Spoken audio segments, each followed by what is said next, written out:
I'm going to show you in this video how to do pronged stems in Finale. Sometimes you might do these sorts of notations for note clusters and some more modern sort of notations. There's two different methods I'm going to go through. One is not necessarily better than the other. One's a little more permanent. I'm going to do one of them on this one, and I'll do a different technique here. Both techniques will work for both of these shapes. So let's do this one first. So I'm just going to input a D sharp and an E together, and then hit 9, which would make an E flat and an E, the way it is up here. The way we're going to do this one is this diagonal line, that's the weird bit, we're going to do that as an articulation. So I'm going to create, go into the articulation tool, click here and create an articulation. Just hit create down here. And what we're going to do is a shape articulation. Character articulation are the ones, these are all font characters, so you can pick something that's from, in this case it's the Maestro font. But we're going to create our own shape out of here. We're going to hit main, and then again create, and we get this shape designer window. And the shape that we want is this diagonal line here. Now this line, or in the case we're working on this one, it's going to be this stem.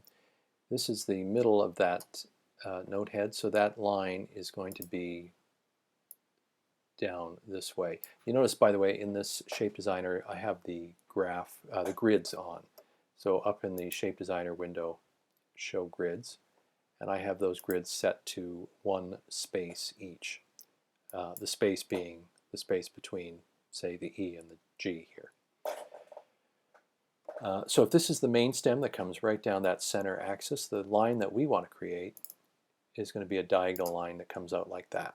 And now you can sit here and move this around and then get out of all these windows, see if it's what you want, come back, adapt it, and fix it. And that's part of this process. It takes a long time to do that, but that is part of the thing. I have some numbers that I've come up with that I kind of like, so I'm just going to input those.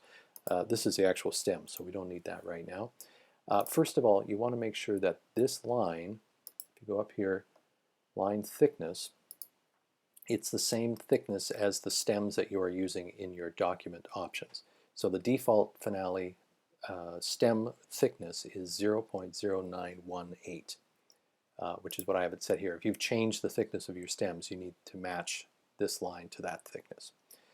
So I'm going to go into this little point, and I'm going to input the numbers that I like, which is 0.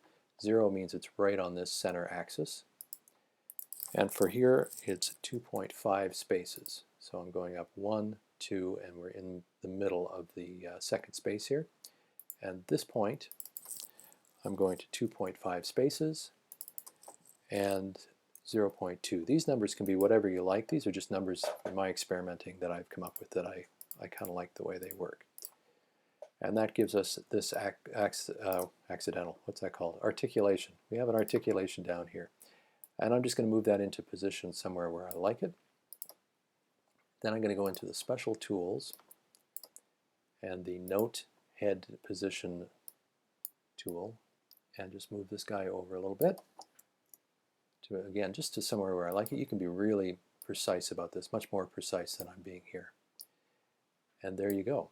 This is the accidental mover tool, which is this one here, the accidental mover tool. I call every tool in Sibelius the accidental mover tool. In Finale, there's only one of them. If you know Elaine Gould's book, Behind Bars, she suggests that you drag and extend that stem up a little higher when you do this technique. Up about 1/3 from the default setting.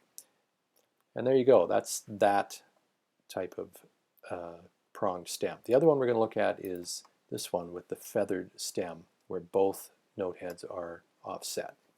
So let's have a look at that one.